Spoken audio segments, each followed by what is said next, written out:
பிரியமானவர்களே, இயேசு கிறிஸ்துவின் நாமத்தில் உங்களுக்கு என் அன்பின் வாழ்த்துக்கள். எப்படி இருக்கிறீங்க? நல்லா இருக்கிறீங்களா?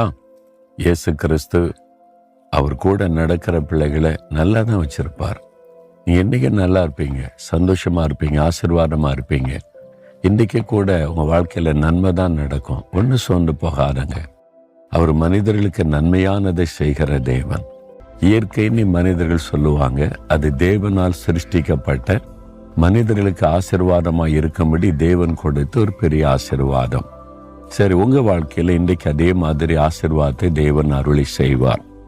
3ஆம் சங்கீதம் 3ஆம் வசனத்துல ஒரு பக்தன் அழகான ஒரு வார்த்தை சொல்றார். நீங்க அப்படி சொல்லணும்: கர்த்தாவே, நீர் என் கேடகமும் என் மகிமையும் என் தலையை உயர்த்துகிறவருமாயிருக்கிறீர். தேவன் உயர்த்துகிறவர். ஆபிரகாம் லிங்கன் என்கிற ஒரு